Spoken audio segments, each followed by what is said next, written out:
नमस्कार, मैं स्वाति सक्सेना हरियाणा न्यूज में आप सबका स्वागत करती हूं। खबर की शुरुआत से पहले एक नजर हेडलाइंस पर।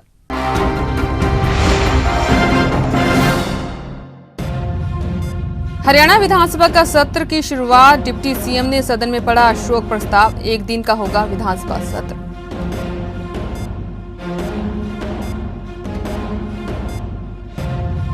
कृषि मंत्री जेपी दलाल पाए गए महामारी पॉजिटिव। खुद जेपी दलाल ने दी जानकारी। उधर सीएम के ओएसडी भूपेश्वर दयाल भी महामारी पॉजिटिव।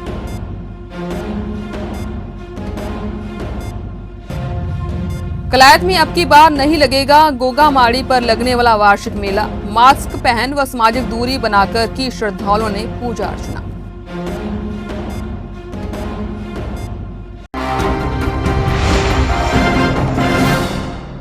अब खबरें विस्तार से। हरियाणा विधानसभा सत्र की शुरुआत हो गई है। डिप्टी सीएम ने सदन में शोक प्रस्ताव पढ़कर सदन की कार्रवाई को आगे बढ़ाया।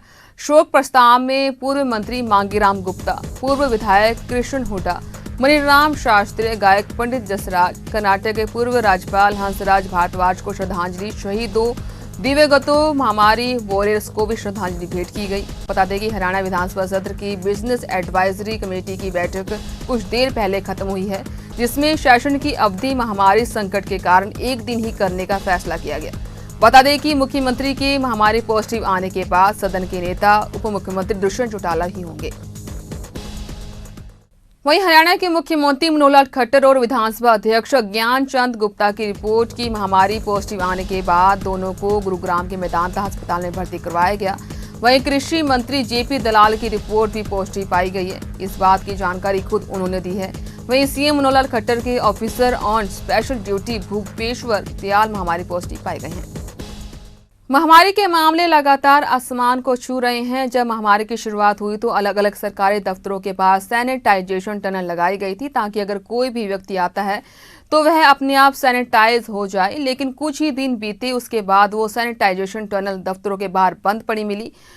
उसके बाद कुछ महीने हो गए हैं, दफ्तर शुरू हो गए हैं, मामले भी लगातार बढ़ रहे हैं। सैनिटाइजेशन टनल भी वही है पर चलती नहीं है। जब इस बारे में सीएमओ योगेश शर्मा से पूछा गया तो उन्होंने कहा कि वो जिसमें केमिकल इस्तेमाल हो रहा था वो शरीर के लिए नुकसानदेह हो सकता था, इसलिए ही 10-12 दिनों में ही बंद कर दिए गए हैं।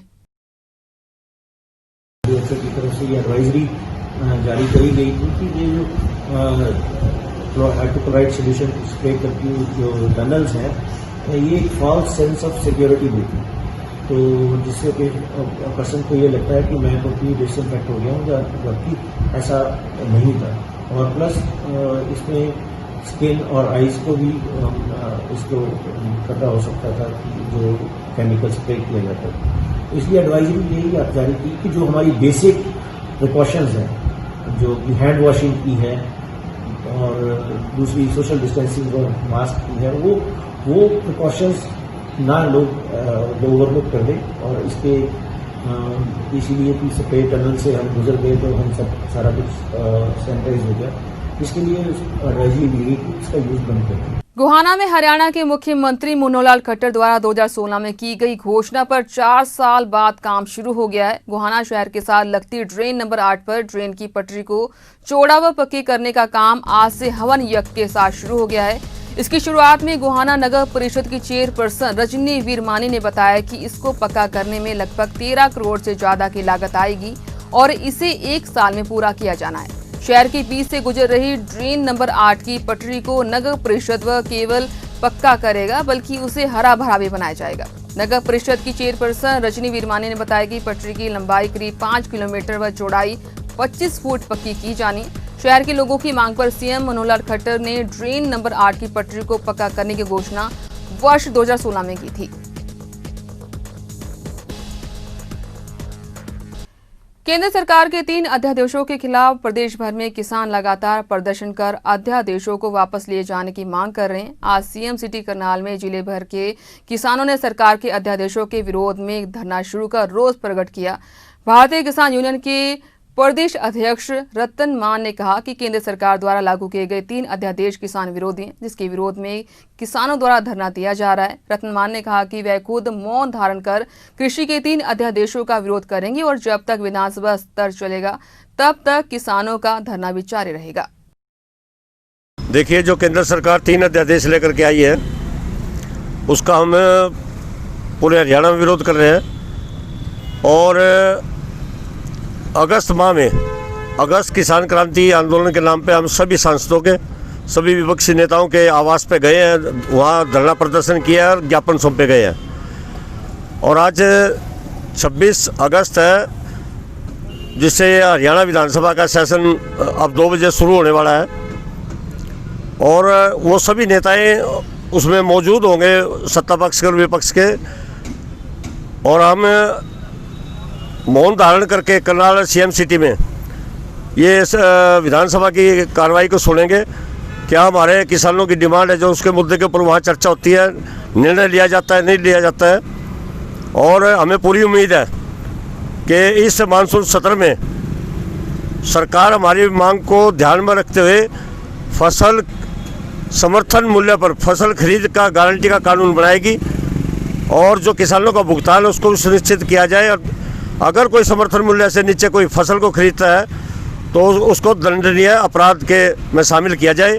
कलायत में जहांवीर गोगा माड़ी पर लगने वाला वार्षिक मेला नहीं लगा है। श्रद्धालुओं ने माड़ी पर पहुंचकर पूजा अर्चना कर घर की सुख शांति की कामना की। वहीं जहांवीर गोगा समिति के सदस्यों द्वारा पूजा के लिए आने वाले श्रद्धालुओं को महामारी काल के नियमों की पालना करने की अपील की गई।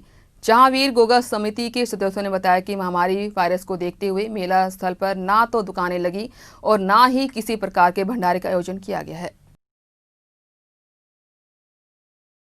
घर की पानी व्यवस्था ठीक करवाने के लिए प्लम्बर को बुलाने के लिए गए एक वृद्ध की सड़क दुर्घटना में मौत हो गई। वृद्ध व्यक्ति अपने एक साथी के साथ बाइक पर सवार होकर घर वापस लौट रहा था। गांव कमला रोड पर एक ट्रक ने उसको बाइक को टक्कर मार दी, जिसमें वृद्ध गंभीर रूप से जख्मी हो गया। घायल को घरोडा के अस्पताल में भर्ती करवाया गया, जहां से डॉक्टरों ने उसको Karnal Kalpana Chawla medical college refer कर दिया, लेकिन वृद्ध व्यक्ति ने रास्ते में ही अपना दम तोड़ दिया है। जी सर, क्या कुछ कहना चाहेंगे? कल एक एक्सीडेंट हुआ है 70 साल के बुजुर्ग का, क्या कुछ पूरा मामला है? मैडम, पीछे से ट्रक आ रहा था। देखिए, 2 बंदे बाइक पे जा रहे थे, पीछे से ट्रक ने टक्कर मारी इनको, जिससे एक बंदा तो लेफ्ट साइड में गिर गया, एक जो राइट साइड में गिर गया। तो लेफ्ट भी गिरा, उसके ऊपर ट्रक जो पीछे से इधर से चोट मारी है उसको, इसकी वजह से उसको वहाँ घरोंडा ले गए थे, उन्होंने रेफर कर दिया करनाल के लिए। तो ये बस ताड़े गए, उससे पहले वो एक्सपायर हो चुके थे। तो सर ट्रक ड्राइवर पकड़ा गया है? ट्रक ड्राइवर फरार है, ट्रक पकड़ लिया, वो थाने में खड़ा। रोहतक की सब्जी मंडी में आज सुबह गोली चलने से एकदम हड़कंप मच गया। बताया जा रहा है कि कुछ अज्ञात व्यक्ति ने दर्शन लाल नामक व्यापारी को गोली मार दी। घटना के बाद मंडी में उपस्थित व्यापारी और लोग दहशत में आ गए।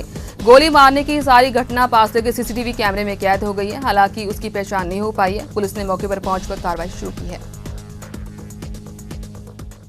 पुलिस ने गांव पैगलोतू निवासी 4वीं कक्षा की छात्रा का गांव के निकट ज्वार के खेतों से शव बरामद किया है। 10 वर्षीय बच्ची सोमवार दोपहर से ही लापता थी। बच्ची के परिजन इस मामले में थाना पुलिस को शिकायत भी देने गए, लेकिन परिजनों ने आरोप लगाया कि पुलिस ने शिकायत लेने से इनकार किया। जिला पुलिस दीपक गहलावत के आदेश पर पुलिसकर्मी महेंद्र को तुरंत प्रभाव से लाइन हाजिर कर दिया गया है। इसके साथ ही आप मुझे दीजिए आज्ञा। धन्यवाद।